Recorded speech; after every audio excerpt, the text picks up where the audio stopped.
El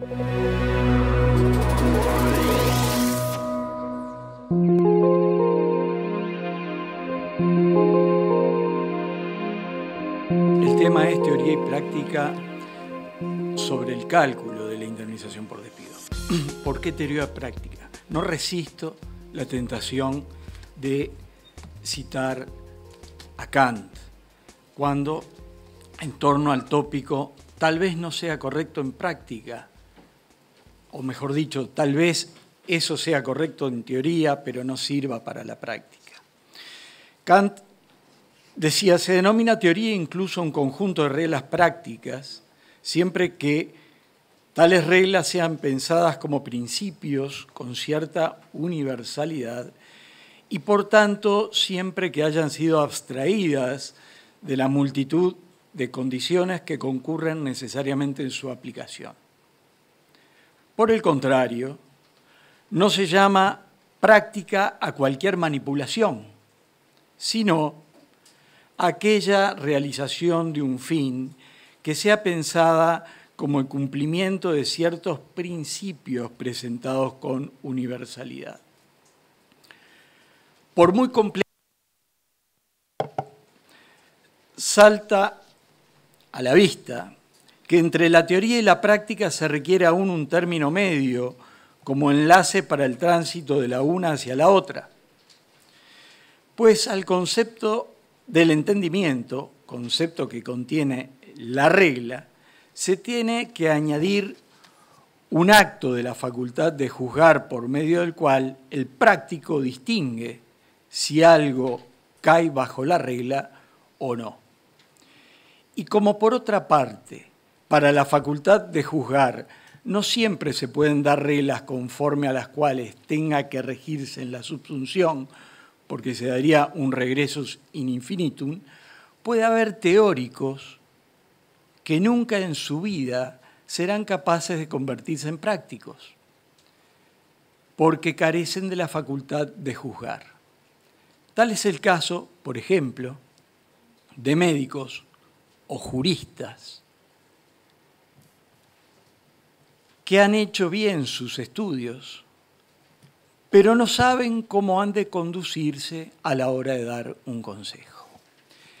Esta es la idea de hoy, es tratar de ver en qué medida la práctica es un reflejo de la teoría. Y entonces también con Kant no es que la teoría sea mala, porque no me resuelve una cuestión práctica, es que me falta teoría. Y capaz que estamos haciendo teoría, como ha hecho la doctrina uruguaya con el régimen de la indemnización por despido, en la práctica, que en definitiva luego se va a sistematizar como ha ocurrido. Bien, uno lee las leyes principales del 44 y la verdad que admira cada vez más a Pla y admira cada vez más a Bragelata. Pla en 1948 escribió la indemnización por despido de los jornaleros y estajistas. 30 años después, en 1978, prácticamente sin modificaciones, recoge en el curso de Derecho de Trabajo las mismas apreciaciones, manteniendo, a diferencia de lo que nos puede pasar a nosotros, y acaba de mencionar Mario con un libro muy reciente, manteniendo una posición prácticamente inalterada. Con lo que o Pla estudiaba muy bien las cosas o era un hombre de mucha firmeza en sus convicciones y no le gustaba cambiar. Pienso que era lo primero y lo segundo también. Tenemos entonces, en primer lugar, una evolución legislativa. La ley 10.489 del 6 de junio de 1944, que aumentó los salarios en el comercio, introdujo un artículo 4 para evitar los despidos que se podían producir por ese aumento de salarios. En forma absolutamente circunstancial aparece este artículo 4 de la ley 10.489, estableciendo que todos los trabajadores, empleados y obreros de comercio que sean despedidos tendrán derecho a una indemnización por despido equivalente a la remuneración total de un mes de trabajo por cada año o fracción de actividad, con un máximo, y ahí el máximo variaba, de 3 a 6 mensualidades conforme existiera o no derecho jubilatorio. Es decir, para evitar una situación concreta que se iba a producir allá por 1944 aparece esta norma. Pero habían quedado afuera otros trabajadores, porque todos los que no eran trabajadores de comercio y no tenían algún régimen, que podía haber, pero mínimo, en donde se preveía alguna circunstancia, habían quedado afuera y ya no se le aplicaba, según algunos, el 158 del Código de Comercio, que establecía el preaviso porque había sido derogado en la pertinente por el artículo 4 de la 10.489. Es así que el 20 de octubre del 44 se dicta una segunda ley, la ley 10.542, que amplía las garantías del artículo 4 de la ley 10.489 y alcanza a los obreros y empleados de la industria y a todos aquellos que presten servicios remunerados en actividades privadas o servicios públicos a cargo de particulares. Pero no hubo conformidad con ello, porque todavía quedaban afuera algunos trabajadores, y en diciembre de 1944 se sanciona la ley 10.570, que extendió las garantías a los obreros a destajo, a salario por día o por hora de la industria de carácter permanente, sin más excepciones, que allí aparecen los trabajadores que realicen tareas de zafra, los contratados para tareas de carácter transitorio.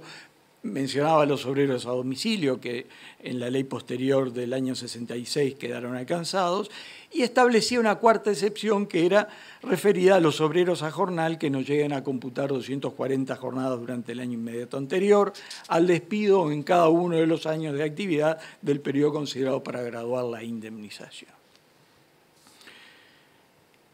Es decir, a diciembre de 1944, una gran cantidad, casi todos los trabajadores prácticamente habían quedado alcanzados por este beneficio de la indemnización por despido. Pero tengan en cuenta ustedes que todas las leyes a partir de la 10.542, la 10.570, extienden el beneficio de la Ley 10.489 del artículo 4. Es decir, ¿extienden qué beneficio? Una indemnización por despido. Una indemnización por despido que tiene ya una medida determinada en las dos variables de la ley del 44, de junio del 44, que es la remuneración total que corresponde a un mes de trabajo por cada año o fracción del servicio trabajado con un máximo.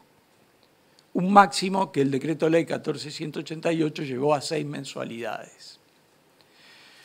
Las dificultades que se produjeron inmediatamente después de la aplicación de la ley, cuando comenzaron a presentarse los despidos, fueron recogidos en la jurisprudencia, y Barbagelata en 1953 estudia la jurisprudencia, como por ejemplo hoy nos ha mostrado con la jurisprudencia de la tercerización Gustavo Gautier, y ya en ese trabajo va marcando ciertas tendencias jurisprudenciales que se van a mantener en el tiempo.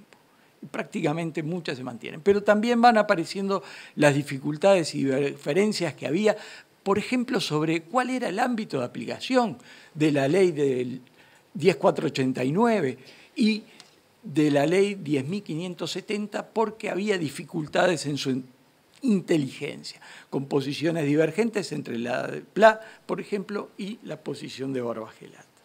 En definitiva, la ley 12.597 del 30 de diciembre del 58 modificó la excepción que imponía un mínimo de jornadas trabajadas a los jornaleros y estajistas, declaró además amparados a los trabajadores domésticos, pero con un periodo en aquel momento era de un año, hoy después de la ley 18.065 estamos hablando de 90 días, como periodo de carencia, 90 días corridos desde la iniciación de la relación laboral. Y finalizaba diciéndoles que el decreto ley 14.188 lo que vino a establecer fue un único máximo de indemnización por despido, en lugar de 3 para los que tuvieran derecho a jubilación y 6 para los que no. Para todos los trabajadores el máximo es de 6 mensualidades.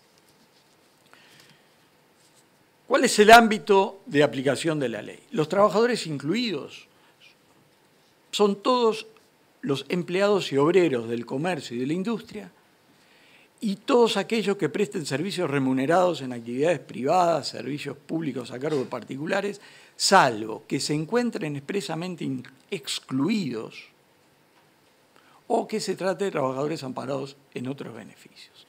Es decir, la regla básica es, hay que examinar quiénes están excluidos para saber que no les corresponde el derecho. La regla es, están incluidos los trabajadores de la actividad privada, industria y comercio, actividades privadas o servicios públicos a cargo de particulares, empleados y obreros. Los excluidos, bueno, los excluidos hay que buscar la norma que los excluye o se trata de trabajadores alcanzados por otras disposiciones legales o que tienen otro tratamiento jurídico en materia de despido. ¿Quiénes son los excluidos? En primer lugar, los jornaleros y estajistas de las actividades típicamente industriales no permanentes. Jornaleros y estajistas no permanentes, mejor dicho, de las actividades típicamente industriales. Están excluidos en virtud de las disposiciones de la Ley 10.542, artículo primero, y de la Ley 10.570, artículo primero. Y acá era donde se presentaba esa diferencia entre Barbagelata y Pla. Si ustedes leen la Ley 10.570, que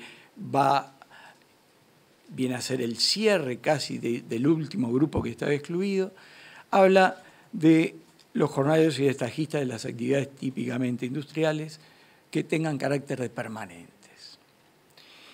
Y en esa Ley 10.570 hay excepciones, 4 numerales. Pero Pla sostenía que el numeral cuarto no era una excepción.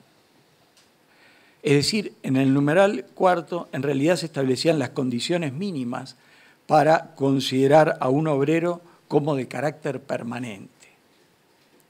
Las condiciones mínimas era el cumplimiento de una cantidad de jornadas en cada uno de los años o en el promedio, para considerarlo como permanente. No era una excepción. A diferencia de Barbagelata, que siempre consideró que se trataba de una excepción, como la excepción del trabajador zafral o como la excepción de los trabajadores contratados para tareas de carácter transitorio.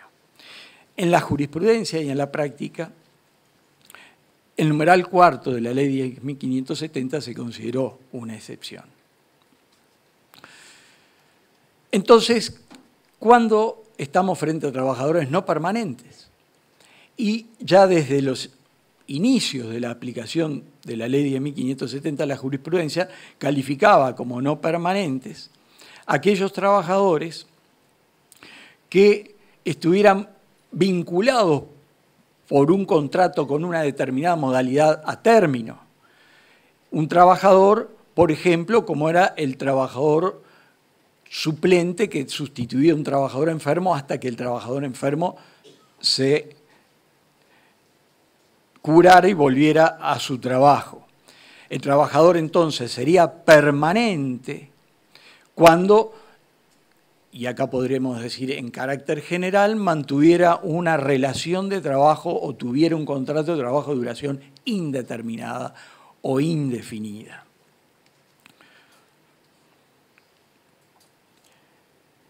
También están excluidos de la indemnización por despido los trabajadores contratados para tareas de carácter transitorio.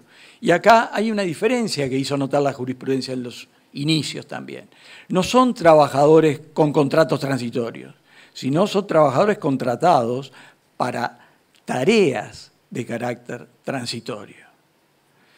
Y estas tareas también fueron definidas inicialmente como ocasionales, transitorias o provisionales dentro del giro ordinario de la empresa, o que estén fuera de las exigencias normales de la empresa, o anormales dentro de la organización, o tareas extraordinarias. En suma, serían tareas transitorias, aquellas excepcionales, ocasionales, provisionales o anormales en relación con el giro regular de la empresa y además de corta duración. En tercer lugar, también están excluidos los trabajadores que realicen trabajo de zafra.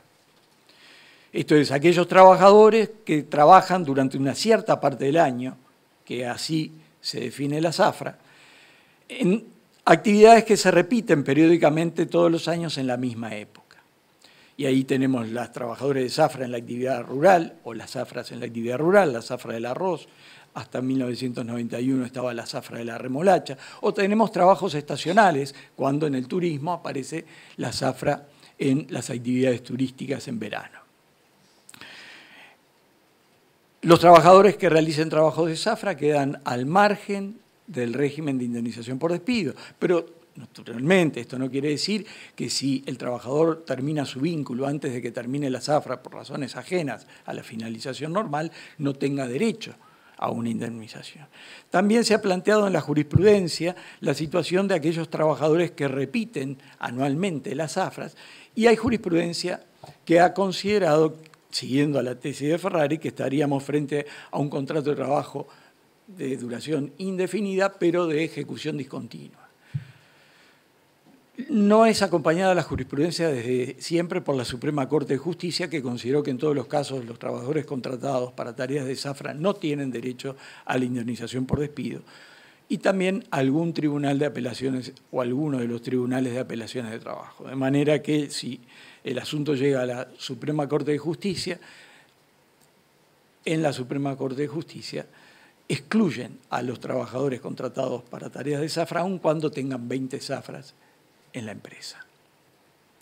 Y finalmente nos queda una cuestión, y es si también están excluidos los jornaleros y destajistas que no hayan trabajado 100 jornadas en el establecimiento. Es decir, un jornalero o un destajista vinculado con la empresa que ha trabajado durante 4 años, pero en los 4 años no ha llegado a trabajar 100 jornadas en el establecimiento. La cuestión que se plantea es si estos trabajadores, o si la norma que establecía que los trabajadores que tienen más de 100 jornadas en el establecimiento tienen derecho a la indemnización, y aquellos, por lo tanto, que no llegan a 100 jornadas en el establecimiento no tienen derecho a la indemnización, es decir, si esa norma ha sido derogada o no, o modificada o no, por la Ley 12.597, cuando establece en su artículo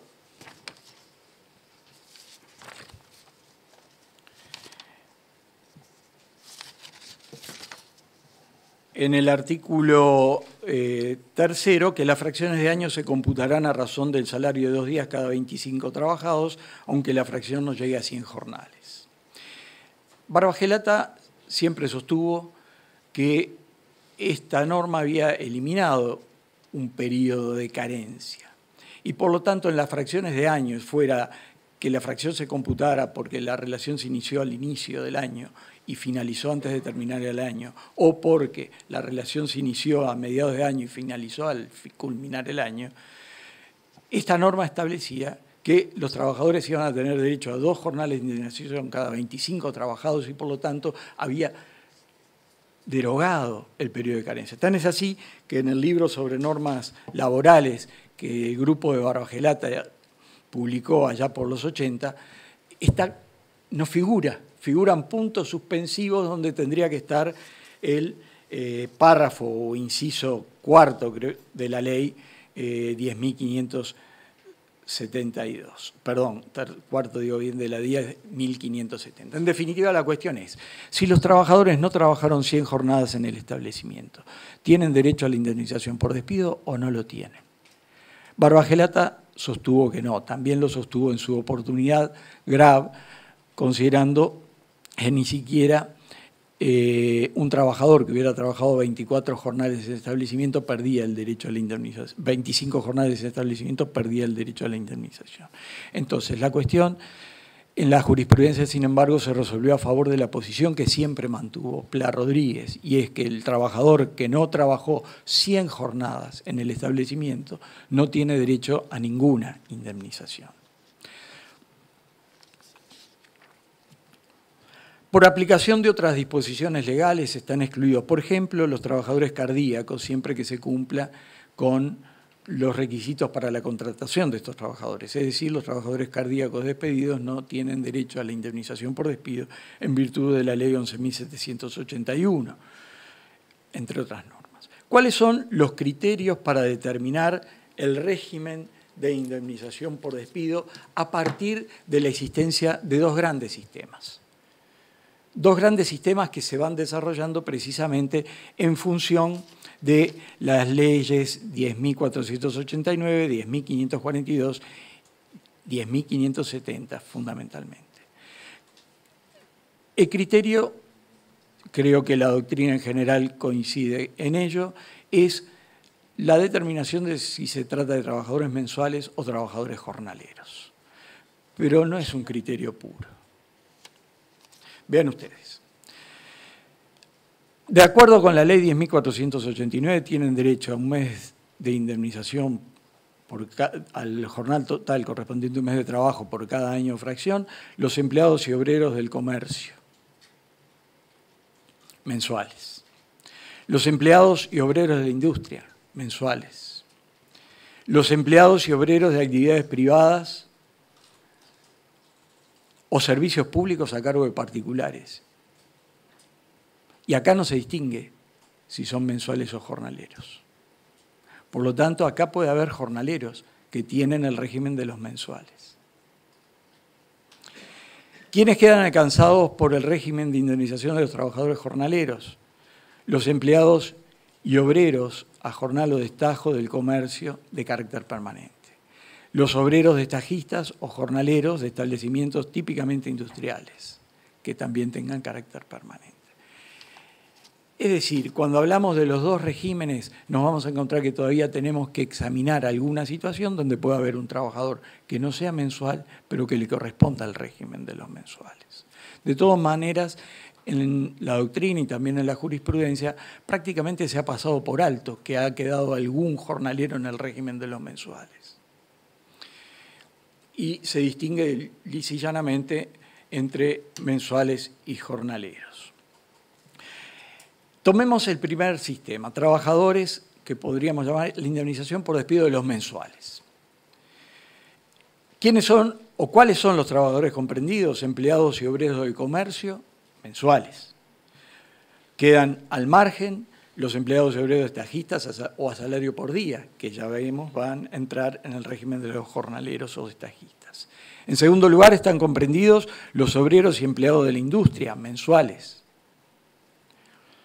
Y también todos aquellos trabajadores, y acá no hay distinción, que presten servicios remunerados en actividades privadas o en servicios públicos a cargo de particulares. Les voy a dar un ejemplo. En las instituciones de asistencia médica muchas veces a los suplentes le pagan a jornal, salario por día trabajado. No son trabajadores jornaleros, no van a regirse por el régimen de indemnización por despido de los jornaleros. No solo porque en el laudo el salario es un salario mensual y no se prevé jornaleros, sino porque en cualquier caso están incluidos dentro de todos aquellos que presten servicios remunerados en actividades privadas que no son ni comercio ni industria. Y por lo tanto se les aplica el régimen de los mensuales bajo cualquier circunstancia. No importa que sean suplentes y que armen la remuneración por día para satisfacer esa situación donde aparece un suplente sustituyendo 2 o 3 días a un trabajador titular. ¿Cuáles son las variables de la indemnización por despido en el régimen de los mensuales? Disculpen que vaya rápido, porque la hora es a -15 y tengo 2 problemas prácticos para hacer en esos papeles y no sé si va a dar, pero vamos a intentarlo. En primer lugar, ¿cuáles son las variables para calcular la indemnización? Vamos al artículo 4 de la 10.489. Son 2 variables. La remuneración total correspondiente a un mes de trabajo y la antigüedad.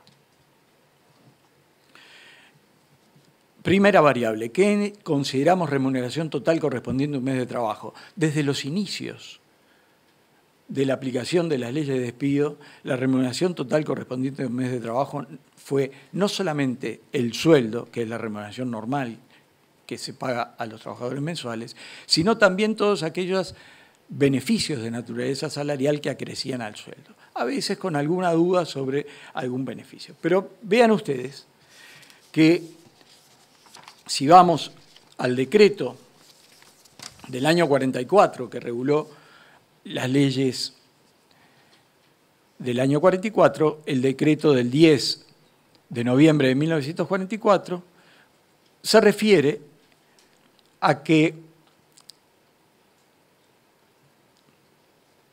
los trabajadores que fueran despedidos, y acá hace una relación en este decreto de cuáles son todos los trabajadores alcanzados hasta ese momento, tendrán derecho a una indemnización equivalente al importe de la remuneración total, comprendidos sueldos, porcentajes, comisiones sobre ventas, propinas, etcétera, de un mes de trabajo por cada año o fracción de actividades. Incluso refiere que el cálculo sobre porcentajes, comisiones de venta, etcétera, se hará calculando el promedio cobrado por el empleado u obrero durante el año o fracción si no llega al año inmediato anterior a la fecha del despido. Es decir, ya en el decreto de 1944 estaba claro que la remuneración total correspondiente a un mes de trabajo, en esa interpretación que hacía el Poder Ejecutivo, comprende todos los beneficios de naturaleza salarial. Así también lo sostuvo la doctrina. En algún momento hubo jurisprudencia que consideró que solamente debía incluirse la remuneración, el sueldo y no otros beneficios que acrecieran el salario, lo que parecía bastante absurdo, no respondía a lo que había ocurrido durante la práctica de la ley durante casi 40 años, estamos hablando de jurisprudencia de los años 70. Y eso llevó a que en la doctrina se escribieran varios artículos al respecto. Así Barbagelata en el número 96 de la revista Derecho Laboral, escribe un artículo a propósito precisamente de el cómputo de algunos rubros salariales en la indemnización por despido. Y Eduardo Ameglio, años después, escribe 2 artículos en 2 revistas de Derecho Laboral sobre el cómputo de rubros salariales en el cálculo de indemnización por despido. En el segundo artículo se refiere a los trabajadores mensuales, pero en eso incursiona también la doctrina. Carlos Sacchi, escribe en la revista Derecho Laboral un artículo muy interesante sobre qué se entendía sobre remuneración total correspondiente a un mes de trabajo, comentando una sentencia en la oportunidad. En definitiva, no hay duda hoy, prácticamente, de que la remuneración total correspondiente a un mes de trabajo implica o considerar todos los beneficios de naturaleza salarial, lo único que hay que hacer es llevarlos a un mes de trabajo. O, en su caso, vamos a ver respecto a los jornaleros, a un día de trabajo. Ahora bien, ¿cuál es la remuneración que hay que considerar? La remuneración a considerar es la vigente a la fecha del despido, y esto fue aclarado por la ley 12.597 en el artículo 6, pero fue sostenido también desde el inicio de la aplicación de las normas sobre despido. Ahora bien, para saber cuál es la remuneración total correspondiente a un mes de trabajo, vamos a tener que ir a los distintos beneficios que el trabajador recibe y que tengan naturaleza salarial. Uno podría hacer en un gran esquema mencionar, por un lado, la suma fija de dinero, el sueldo. Por otro lado, los beneficios en especie que tengan naturaleza salarial. Por otro lado, aquellos beneficios o remuneraciones variables que van a llevar necesariamente a la determinación de un promedio para determinar cuánto incide la remuneración variable en un mes de trabajo. También vamos a tener que incluir el promedio de las horas extras. Allí predominó la tesis, que era la tesis de Sacchi y Hermida, de que la remuneración de la hora extra no es variable, sino que es una remuneración fija, lo que varía es la unidad de medida. Sin embargo, la variabilidad está clara. Lo único que va a cambiar o que determinó eso, un cambio, es en la forma en que se habrá de determinar cómo inciden las horas extras en el cálculo de la indemnización por despido. Evidentemente, muchas de las partidas que pueden recibir el trabajador van a tener variabilidad. Otras partidas, finalmente, son partidas que se van generando diariamente, normalmente se generan diariamente, pero esas partidas se pagan una vez al año. Rápidamente, el aguinaldo, la licencia, el salario vacacional, y debemos determinar cómo van a incidir esas partidas en la remuneración total correspondiente a un mes de trabajo, que es la base de la indemnización por despido. Normalmente las remuneraciones variables se van a calcular en forma de promedio, pero ahí importa también una opinión que vamos a ver, que es la de Marta Bella de Artecona, cuando señala que algunas partidas no son variables. La incidencia de la licencia, el salario vacacional y el aguinaldo no son variables, no es necesario buscar un promedio. Se generan diariamente. Hay que determinar cuánto genera por día trabajado de esos beneficios. Por ejemplo, cualquier beneficio salarial por un día de trabajo genera un 12avo de aguinaldo. Cualquier beneficio salarial o cualquier día de trabajo, mejor dicho, va a generar un porcentaje determinado de licencia. No hay que hacer un promedio. ¿Por qué? Porque por un día de trabajo va a generar, por una regla de 3 simple, para un trabajador que tiene 4 años de antigüedad, 0,055 días de licencia por un día de trabajo. Y por un mes de trabajo va a generar un día y 2/3, como dice el decreto reglamentario de la ley de licencia, un día, 66. Y si tiene 21 días en el año, porque tiene 6 años de trabajo o 6 años de antigüedad, y va a generar la misma regla. Va a generar, aplicando la misma regla, un número mayor de días de licencia. Va a generar un día con 75 y va a generar, si es por día, 0,066, creo, de días de licencia. Por lo tanto, ahí no hay que buscar el promedio. Creo que Marta Bella Artecona, cuando hizo su exposición en las primeras jornadas uruguayas de derecho de trabajo sobre la estabilidad en el empleo, dio en el clavo. Veremos algunos de los elementos marginales que pueden generar problemas. Sobre todo, vamos a ver en primer lugar los elementos marginales en especie. La vivienda. La vivienda es salarial, la vivienda debe computarse para el cálculo y la indemnización por despido. Ahora bien, el problema es cuánto ponemos en esa cuenta como incidencia de la vivienda en la remuneración total correspondiente a un mes de trabajo.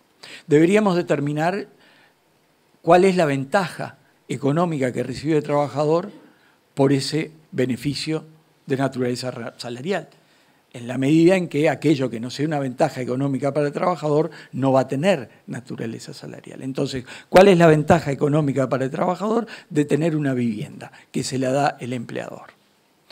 Si no está determinada en un laudo, en una norma heterónoma, un laudo de consejo de salarios, un convenio colectivo de trabajo, eventualmente puede haber un pacto entre las partes, habría que ver la regularidad de ese pacto. Tendríamos que tratar de determinarlo en función de la realidad. Pero también podría ocurrirse, si la realidad no está muy lejana, a normas tributarias o normas en materia previsional que refieren a la materia gravada o normas que se refieren, por ejemplo, al impuesto a la renta de las personas físicas. Si recurrimos a esas normas, nos encontramos que la vivienda constituye materia gravada por el equivalente a 10 bases fictas de contribución. La base ficta de contribución está a 845 pesos. La vivienda sería materia gravada por 8.457 pesos por mes. Ahora bien, ¿qué pasa con una persona a la que le entregan la vivienda, pero se trata de un apartamento en Punta Carretas, en el 3er piso con vista al club de golf?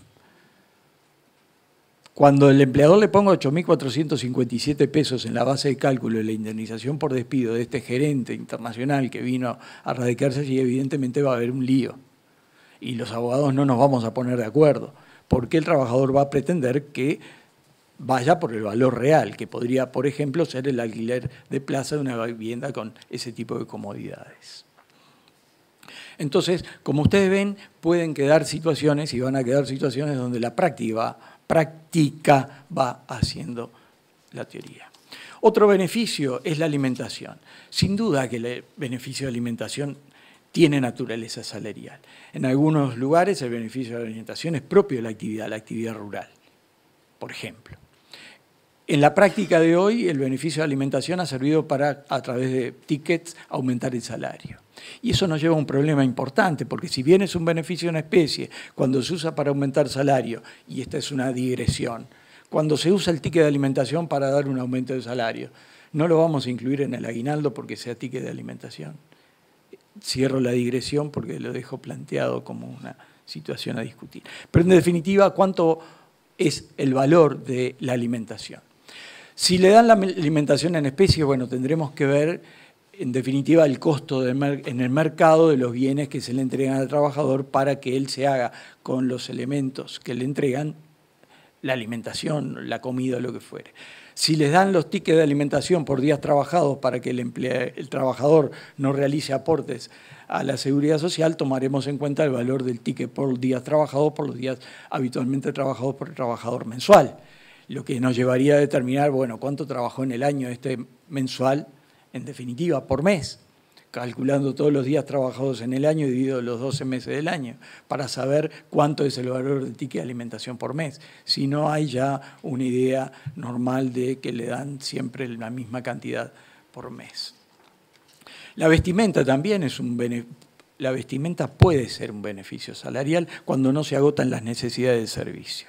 Ejemplo, se agotan las necesidades de servicio, la ropa blanca que se le da a un trabajador que trabaja en la zona industrial de alimentación y la tiene que dejar en la empresa para retirarse luego con su ropa de trabajo habitual. En cambio, no se agotan las necesidades de servicio la indumentaria que se le da a un trabajador bancario, a una empleada bancaria, 1 o 2 veces por año. Por lo tanto, en aquellos casos donde se obtiene una ventaja económica, esto es donde la indumentaria no se agota en las necesidades de servicio, tendremos que considerarlo. ¿Cuánto es el valor? Amelio ha hablado de un 20% del costo y ese 20% del costo lo dividiríamos por 12, si se le entrega un uniforme lo dividiríamos por 6, si se le entregan 2 uniformes por año. Otro beneficio es el transporte. Hay diversas variedades de otorgar este beneficio, pero voy a uno rápido y es la empresa le entrega al trabajador el auto para que lo utilice sin límite. Trabaja los 6 días de la semana o los 5 días de la semana, se va de vacaciones, se lleva el auto, se va a su casa de noche, lo tiene sin límite y le paga todos los gastos. ¿Cuál es el beneficio, la ventaja económica que recibe el trabajador? Para poner este ejemplo, hay otros. Ahí podríamos recurrir a una resolución de la Dirección General Impositiva, la 803 de 2007, que en el numeral 21, por ejemplo, previó que será la renta agravada a los efectos del impuesto a la renta de las personas físicas, la resultante de multiplicar el costo de adquisición del vehículo actualizado por la evolución del índice de precios al productor de productos nacionales al inicio del ejercicio por 2,4 por mil. Les voy a resolver esto rápidamente. Un vehículo que valga 960.000 pesos por 2,04 por mil da un monto mensual de 2.304 pesos. Eso consistiría la ventaja para este trabajador que se incluiría en la base de cálculo de la indemnización. Tenemos elementos marginales en dinero, por ejemplo, las primas. Primas que se dan por productividad, pero también entran dentro de las primas la famosa prima por antigüedad. Las primas por productividad seguramente es variable y por lo tanto tendremos que determinar a partir de que se trata de una remuneración variable cuál es el promedio de lo percibido en el año inmediato anterior al despido aplicando las normas de la Ley 12.597. En el caso de la prima por antigüedad se calcula muchas veces como un porcentaje del sueldo base. Por lo tanto, es un monto fijo que se va a agregar al sueldo base y no ofrece mayores complicaciones. Las comisiones. En el caso de las comisiones, ustedes saben que la reglamentación es la reglamentación aplicable a los vendedores de plaza y viajantes. Y precisamente en el caso de los vendedores de plaza y viajantes, además hay una norma específica que al promedio anual de las comisiones vengadas en el año inmediato anterior al despido, las actualiza mes a mes tomando en cuenta el valor de la unidad reajustable. De manera que dentro de los beneficios salariales variables que por la forma en que se perciben hay que promediar, este es el único caso en donde se actualiza el valor de la remuneración variable al momento del despido. En todos los demás tendríamos que hacer un ejercicio que no voy a hacer ahora, pero habría que ver si es posible, aplicando normas por analogía, actualizar, por ejemplo, aplicando la norma por analogía de la ley de licencia, de la 13.355, si es posible actualizar con los aumentos salariales que hubo en el periodo las comisiones percibidas. En general, la jurisprudencia sostiene que no, en la doctrina también salvo Bárbara Gelata, se ha sostenido que no corresponde la actualización en esos casos.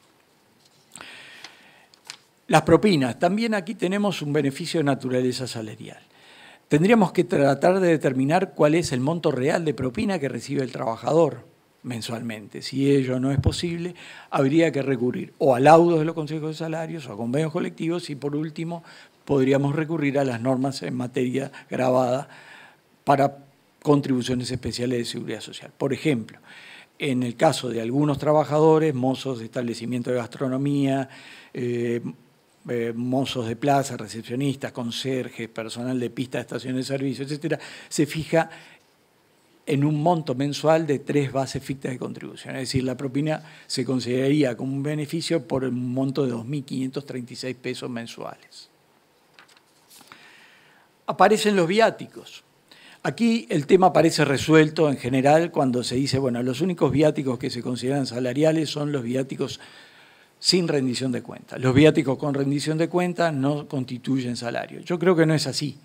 Los viáticos con rendición de cuentas también constituyen salario en la medida que dentro del viático está incluida el pago de la vivienda y el pago de la alimentación del trabajador. Y la vivienda y la alimentación tienen naturaleza salarial. Pero en general se sigue afirmando que no tiene naturaleza salarial los viáticos con rendición de cuentas. Sí tiene naturaleza salarial en 2 de los componentes de los 3 que en este caso tiene el viático. Reembolso de gastos de transporte, que no tiene naturaleza salarial, gastos de alimentación y vivienda, que sí tienen naturaleza salarial, bajando los mayores costos que implican esos gastos, porque se trata de la vivienda en un hotel y hay que pagarle al hotelero, o se trata de la alimentación en un restaurante y hay que pagarle al propietario del restaurante. Pero ahí hay vivienda y alimentación que tiene naturaleza salarial.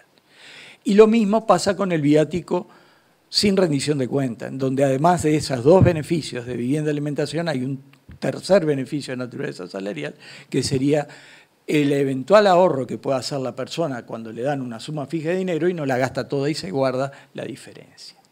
En todo caso, esto se resuelve o vamos por la realidad o, como ocurre normalmente, se aplican las normas sobre materia gravada en relación con aportes a la seguridad social y se considera el viático sin rendición de cuentas y únicamente por el 50% si el gasto se hace en el país o por el 25% si el gasto se hace en el exterior. Es decir, sería partida salarial de un viático de 1.500 pesos por día o de un viático mensual de 10.000 pesos, solamente el 50% si se gasta en el país. El 25% de eso si se gasta en el exterior. Las horas extras.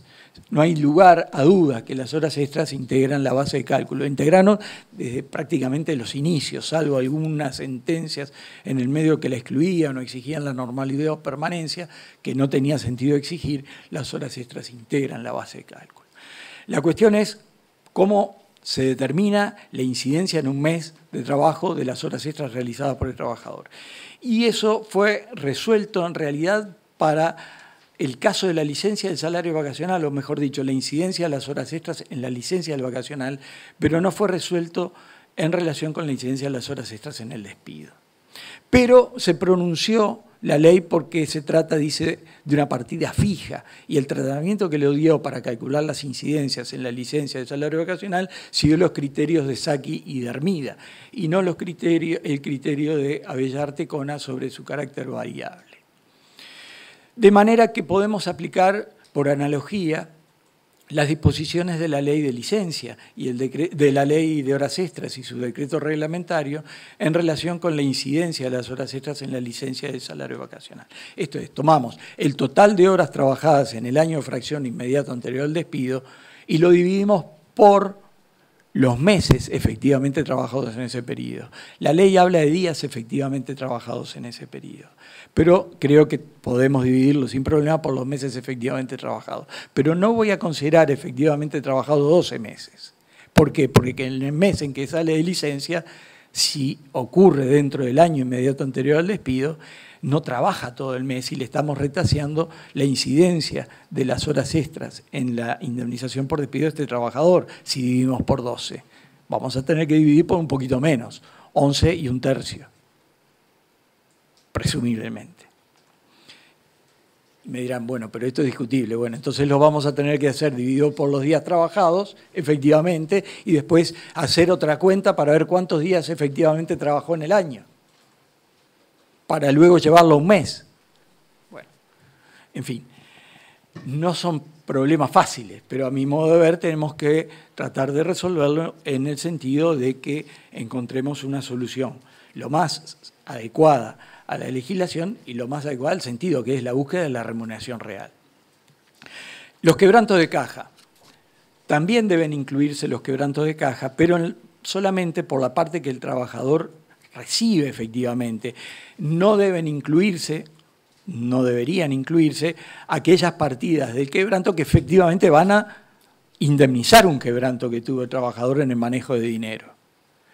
En algunas actividades se va depositando el quebranto mensualmente y se libera al otro mes si no hay quebrantos o pérdidas. Bueno, tendríamos que determinar, como eso puede ser variable, si ha habido variaciones, tendríamos que determinarlo como remuneración variable, cuánto ganó en el año inmediato anterior al despido por concepto de quebranto de caja, dividiendo el total de lo ganado por los días efectivamente trabajados. ¿Qué pasa? Acá puede haber una variación, el quebranto de caja aumenta muchas veces con los aumentos de salarios en las distintas actividades. Bueno, entonces eso nos lleva a una cuestión. ¿Cómo hacemos para reconocer ese aumento de salarios que va a sufrir el quebranto de caja? Y ahí es donde a mí me parece que tendríamos que aplicar por analogía también el régimen de la ley 13.355 cuando calcula la remuneración variable a los efectos del cálculo del jornal de licencia. Los beneficios de percepción anual. En el caso de los beneficios de percepción anual se han dado diversas respuestas a la forma en que deben incluirse. Por ejemplo, Barbagelata señaló que era justificado reconsiderar una cuestión que había sido simplemente tomar en la incidencia de un mes de trabajo la remuneración total correspondiente al aguinaldo que se paga al momento del despido. Pero el aguinaldo que se paga al momento del despido puede ser el aguinaldo generado en 2 meses. Si lo despidieron en julio, fue el que generó en junio y julio, que es mucho menos de lo que podría generar efectivamente aguinaldo si consideramos el aguinaldo que se genera de noviembre a diciembre de cada año. Por lo tanto, ese criterio no parecía apropiado. La otra cuestión sería, bueno, dividámoslo entre 2. Calculamos el aguinaldo que generó en esos 2 meses y lo dividimos por 2. Y agregamos la cuota aparte como incidencia. La otra es, extendamos el beneficio 12 meses para atrás, calculemos el aguinaldo de esos 12 meses para atrás y ese aguinaldo así calculado lo dividimos por 12 e incluimos la incidencia en la remuneración total correspondiente al mes de trabajo. Y si no, hagamos como nos sugiere Marta Bella Artecona, y que tiene razón. Primero calculamos todos los beneficios salariales, sueldo, beneficios en especie, partidas variables, horas extras, otros beneficios anuales que se puedan considerar los efectos del aguinaldo, y sobre todo eso calculamos un 12avo. Ahí tenemos la cuota parte del aguinaldo en un mes de trabajo. ¿Por qué? Porque lo calculamos sobre todo lo que genera en un mes de trabajo. ¿Qué pasa con...? Y se me acabó el tiempo. Yo menos cuarto me voy. ¿Qué pasa con los otros beneficios de la licencia y el salario vacacional? Y podríamos decir que podemos hacer exactamente lo mismo. O calculamos lo que cobra en el momento del despido y lo dividimos entre los meses que se tuvieron en cuenta para calcular la licencia no gozada, o lo anualizamos y lo dividimos por 12, o como se genera día por día o mes a mes, incluimos el porcentaje que genera.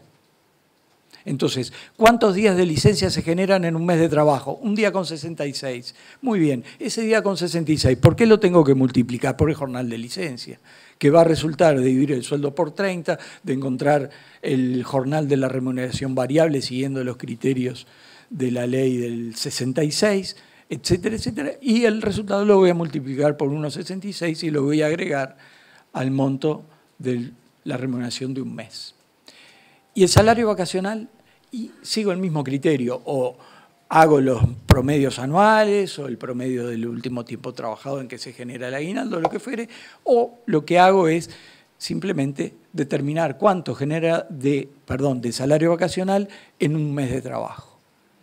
Y va a generar un porcentaje de la licencia. Porque si, por ejemplo, por la licencia genera un 5,53% de un salario de 100 por salario vacacional, dependiendo de los aportes de trabajador al FONASA, puede generar, por ejemplo, un 4,44%. Esto es 100 dividido 30, menos los aportes a la seguridad social, 15, más, por ejemplo, si un trabajador no tiene familiares a cargo y tiene salario suficiente, 4,5% de FONASA, más 0,125. Le resto un 19,625 a 100 pesos. El resultado lo divido por 30 y lo multiplico por los días de licencia. Y ahí yo ya tengo la incidencia del salario vacacional en la remuneración total correspondiente a un mes de trabajo. Y después de todo eso va el aguinaldo, no antes. El aguinaldo no es un 12avo del sueldo, es un 12avo de todo eso. Al final de la cuenta hago un 12avo de todo eso. Y la otra variable es la antigüedad. En el caso de los mensuales la situación es muy sencilla. Es un mes de indemnización o la remuneración total correspondiente a un mes de trabajo de indemnización por cada año o fracción trabajado, con un máximo de 6 mensualidades. La fracción puede ser un día.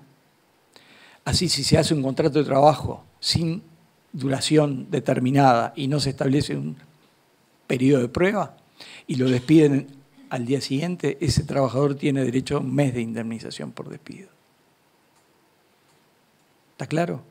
Entonces, el resultado final es la remuneración total correspondiente a un mes de trabajo por la antigüedad que le corresponda al trabajador. Voy a consultar el plazo que tenemos, no quiero perturbar a la audiencia. Sigo. Muy bien. Vamos entonces rápidamente a la indemnización por despido de los jornaleros y estajistas. En este caso, ¿quiénes son los trabajadores comprendidos? Son los obreros a destajo, salario por día o por hora de carácter permanente de los establecimientos típicamente industriales. Y los empleados y obreros a destajo, salario por día o por hora del comercio. Estos serían los trabajadores que tenemos que incluir en este otro régimen, que es una extensión del régimen de 44, de junio de 44, con particularidades muy importantes en cuanto se establece un sistema de indemnización que va a terminar siendo menos beneficioso que el de los mensuales. Respecto de las variables, acá las variables sigue siendo la remuneración total correspondiente a un día de trabajo. Y la otra variable no es la antigüedad. La otra variable son el tiempo efectivamente trabajado en los años inmediatos anteriores al despido, considerando la totalidad de los años de vinculación del trabajador con la empresa. Entonces no podemos hablar de antigüedad, podemos sí hablar de años trabajados durante todo el vínculo laboral, contado desde el inicio de la relación laboral hasta el día del cese. Solo que a los efectos de la determinación del monto de la indemnización, vamos a ver, se cuenta desde los años se cuentan desde el despido para atrás. Bien, respecto de los beneficios que integran la remuneración total correspondiente a un día de trabajo, lo que tenemos que determinar, y algunas cuestiones que resolvió la ley, fue qué pasa cuando el salario es por hora o por destajo. Hay que hacer la reducción a salario por día. En el caso del salario por hora, si el trabajador trabaja siempre 8 horas, es muy sencillo, multiplicamos el valor de la hora por 8. Si tiene un número de horas diarias variable, lo que tenemos que determinar es la cantidad de horas trabajadas en el año inmediato anterior al despido por los días efectivamente trabajados, lo que nos va a dar el número de horas. Pero cuidado, no 16 horas por día. Tenemos que determinar 8 horas por día, que es el máximo que nos va a dar. ¿Por qué? Porque si no estamos incluyendo acá las horas extras, y ese es otro tema. Y muchas veces los contadores toman todas las horas trabajadas, dividen entre días trabajados y dicen, bueno, acá me da tanto por hora. No, momentito. Si el trabajador tiene un contrato de 6 horas, no van a ser 8. O si el trabajador no trabaja nunca más de 6 horas, trabaja 4, 5 y 6, vamos a tener que sumar hasta 6. Las otras son extras. En segundo lugar, la reducción de salario por día.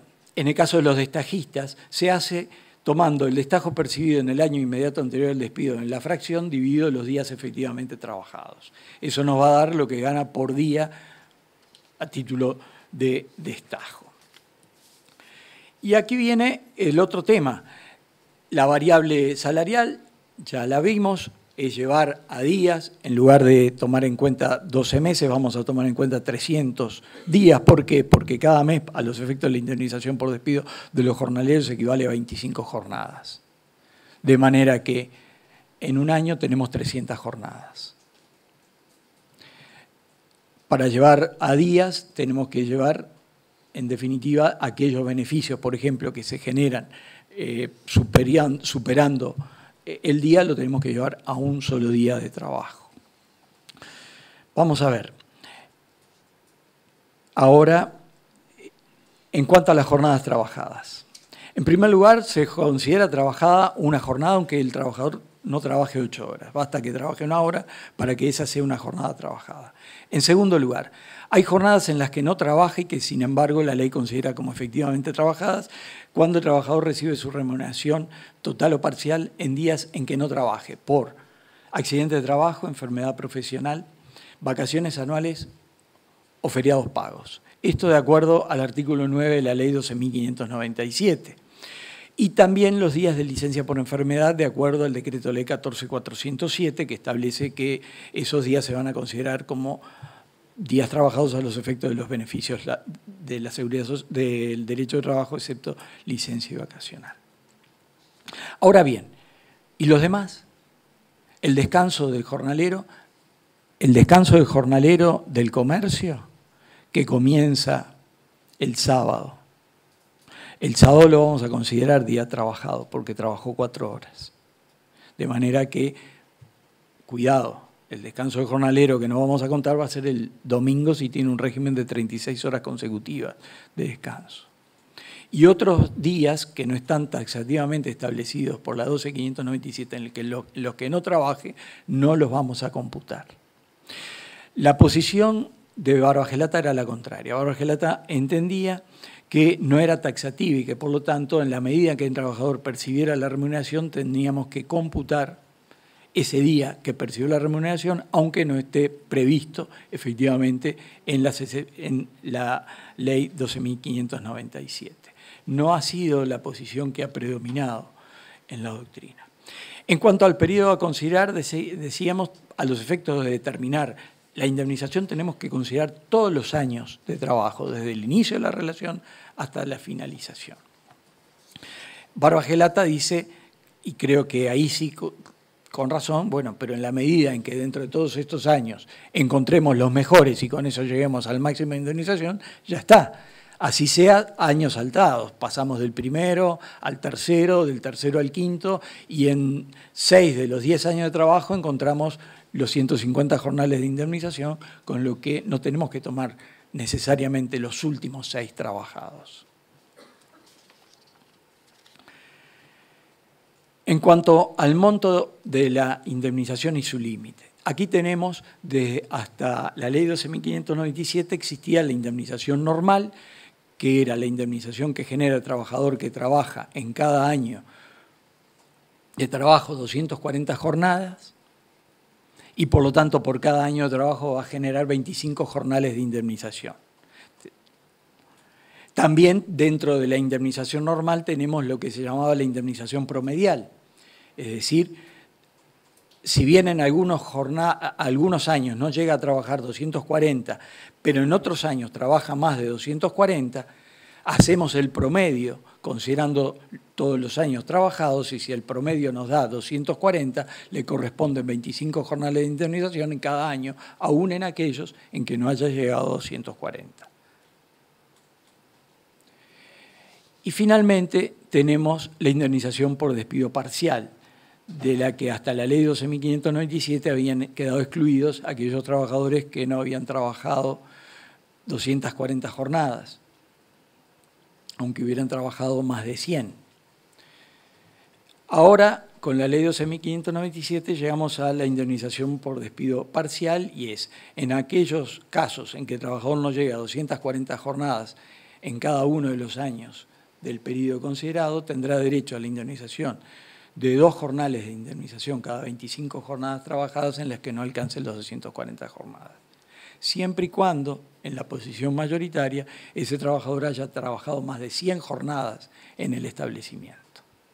Entonces ahí tenemos los 3 criterios que nos permiten determinar cuál será el monto de la indemnización por despido de estos trabajadores.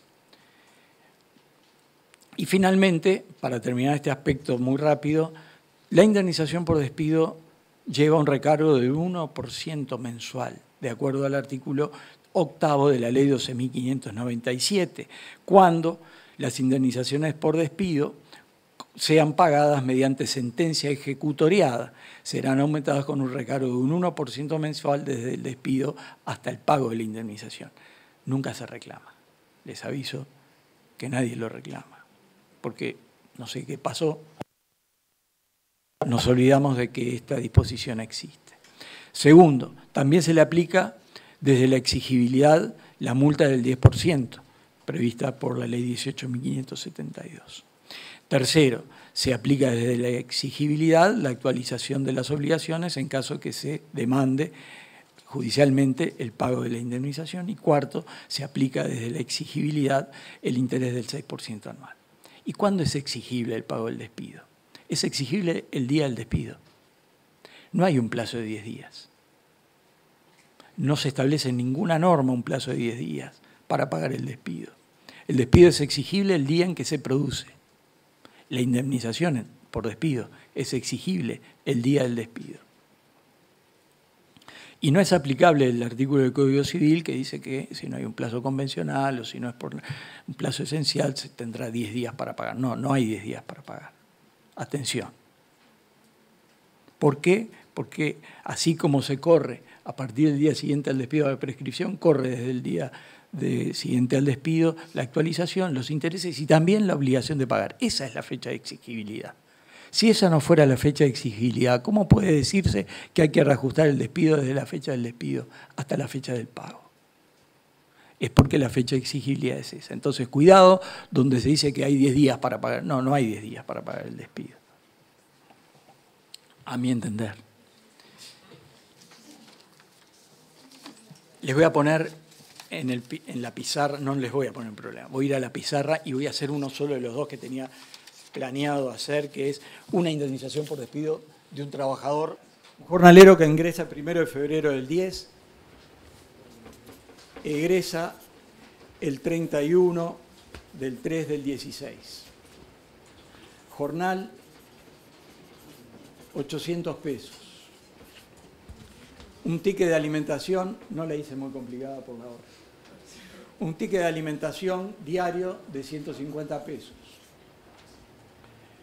Tiene vivienda. En el año anterior al despido hizo horas extras, tampoco se las voy a complicar, en días hábiles y realizó 300 horas extras en días hábiles. No se las voy a complicar con horas extras en día de descanso, porque acá entramos en la discusión de cuál es su valor. Yo creo que es 3,5, hay quienes creen erróneamente que es 2,5, pero ese es otro tema. Lo de erróneamente es para afirmar mi posición. Este trabajador aporta al FONASA un 4,5%. En cuanto a las jornadas trabajadas, ahí tenemos que contar del día del despido para atrás.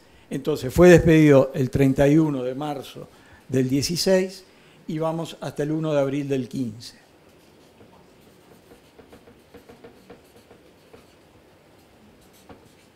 ...1 de abril de 14... 31 de marzo 14, 1 de abril del 13. 31, 3. 13, 1 de abril del 12. A mí se me acaban muy fácilmente los papeles.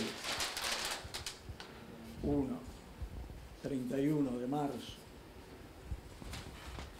del 12, 1 de abril del 11, 31, 3 del 11, 1 de abril del 10 y 31, 3 del 10, 1 de febrero del 10. Y en cada uno de estos años trabajó 51 días, 150, 205,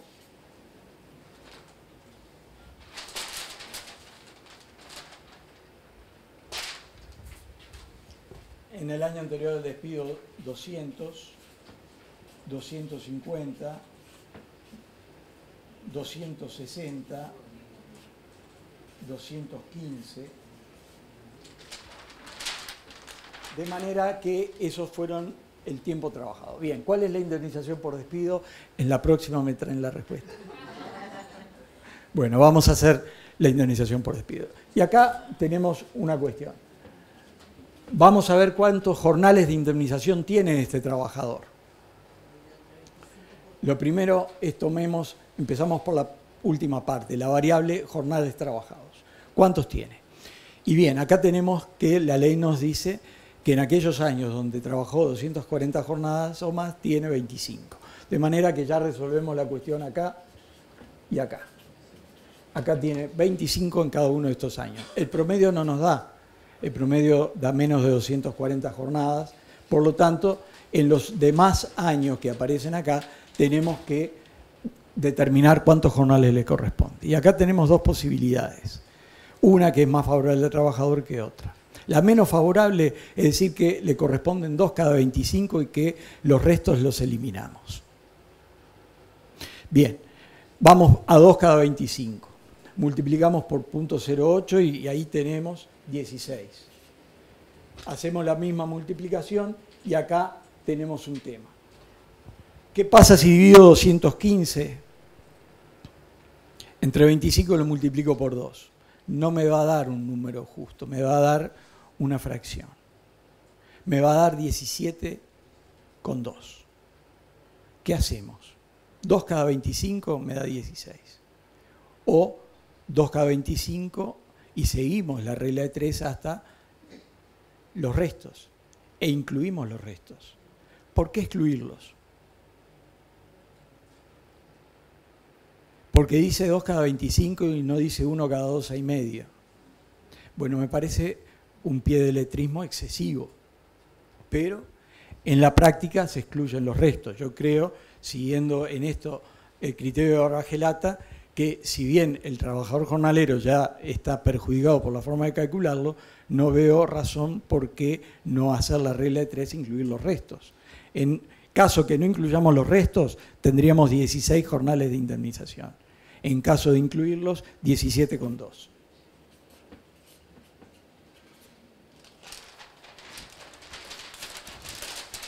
Y lo mismo va a ocurrir en los siguientes. Acá, si no incluimos los restos, nos quedamos con 16, si lo incluimos, 16,4.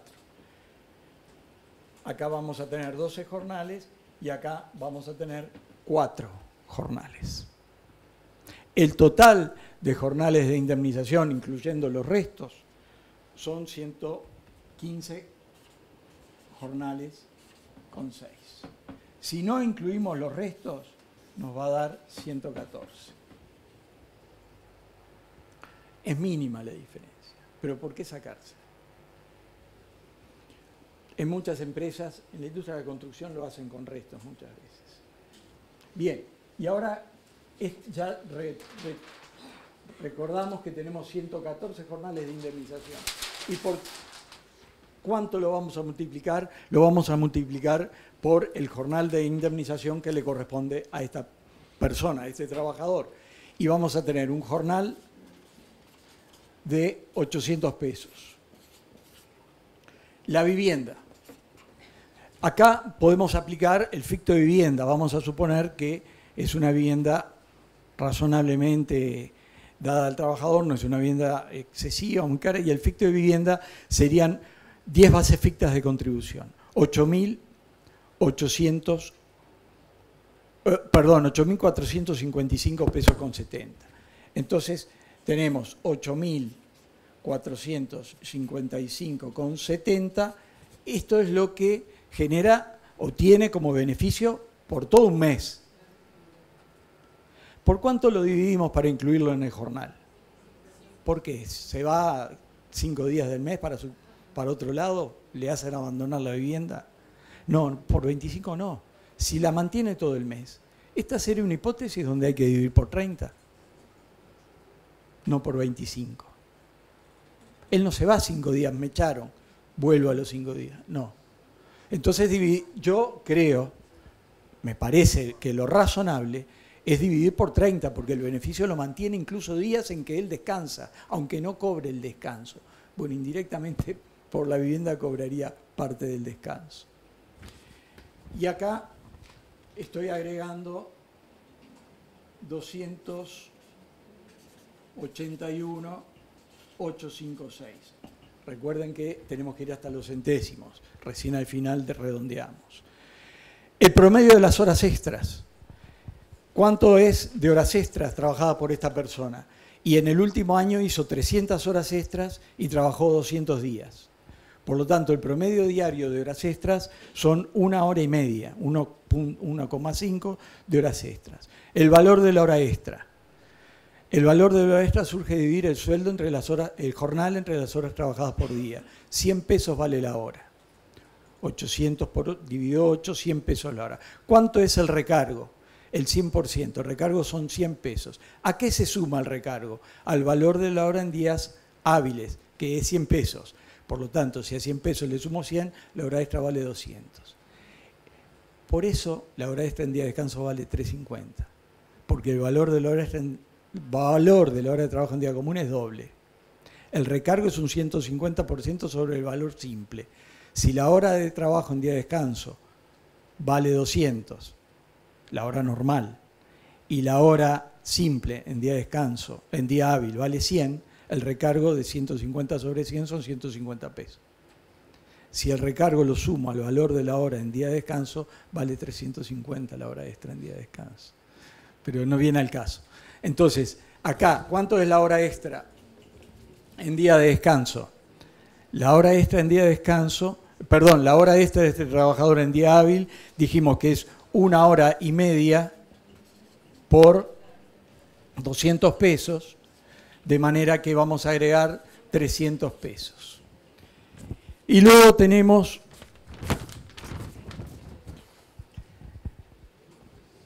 que agregar la incidencia de los beneficios anuales. El ticket de alimentación. El ticket de alimentación, 150 pesos. Y luego tenemos la incidencia de los beneficios anuales. Licencia, salario vacacional y aguinaldo. ¿Cuánto inciden los beneficios anuales? Yo, siguiendo el criterio de Marta Bellartecona, acá incluiría lo que genera de licencia por un día de trabajo un trabajador que ya tiene generado por su antigüedad, generaría por un año de trabajo 21 días. Entonces, si en un año genera 21 días, en un mes genera X. Y ese X que lo genera en un mes, en un día genera X dividido 30. Por lo tanto, acá vamos a tener por día de licencia 0,058 días. Esto surge, insisto, de dividir 21, que es lo que genera en un año, lo divido por 12 y luego lo divido por 30. Y me da esta cifra de días de licencia. Esto es, yo trabajo un día, ¿cuánto me llevo de licencia? 0,058 días de licencia. ¿Está bien? Lo multiplico, ¿por qué lo voy a multiplicar? Por el jornal de licencia. Y lo voy a multiplicar por la suma de todo esto.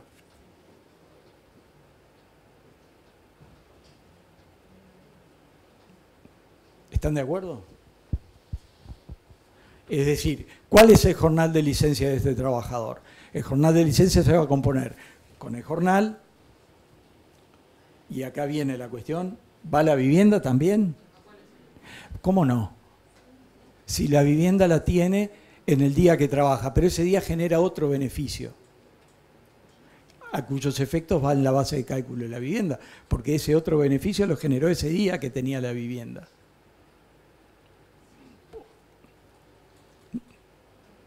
¿O no? Imaginemos si lo despiden al otro día, le tienen que pagar la licencia no gozada.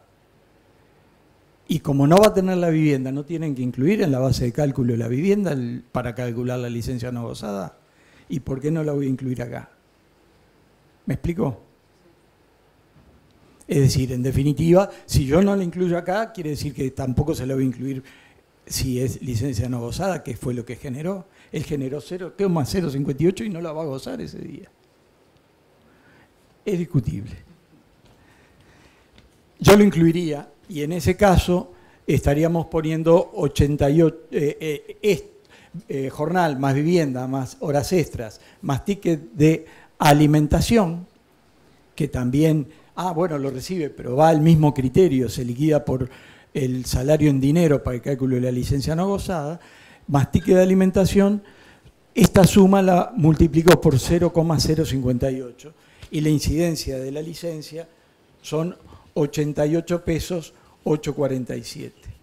¿Cuál es la incidencia del salario vacacional en este caso? La incidencia del salario vacacional es esta cifra, 88 847, menos el aporte del 19,625%, que me va a dar un monto de 71,410. Y finalmente el aguinaldo. ¿Cuánto es el aguinaldo? El aguinaldo es un 12avo de esto más esto. Y excluiría los beneficios en especie. Por lo tanto, el aguinaldo es un 12avo esto, un 12avo de esto. Pero también es un 12avo de la licencia y un 12avo del salario vacacional. Por lo tanto, sumo 800 más 300 más 88 más 71, lo divido por 12 y llego a un aguinaldo de 105,021. Paso una raya final, tengo 1.797 pesos con 134 por 115,60, que eran los jornales de indemnización, me da 207,749. Ahora voy a hacer la prueba del 9. Voy a ver si lo que hice está bien o es un disparate. ¿Cómo sé si esto está bien o es un disparate? Vean ustedes, si yo multiplico la remuneración total generada por un día de trabajo por 25, llego a un mes. ¿Está bien? Entonces, el monto de 207 lo voy a dividir por la remuneración de un mes y me va a dar un número de meses de indemnización. En este caso, me va a dar 4,6 meses de indemnización. Es decir, el cálculo está bien hecho. Ahora, si me da 15 meses de indemnización, algo hice mal. Algo hice mal. ¿Por qué? Porque este monto nunca puede ser superior al máximo de la indemnización del mensual. En todo caso, puede ser inferior. ¿Se comprende?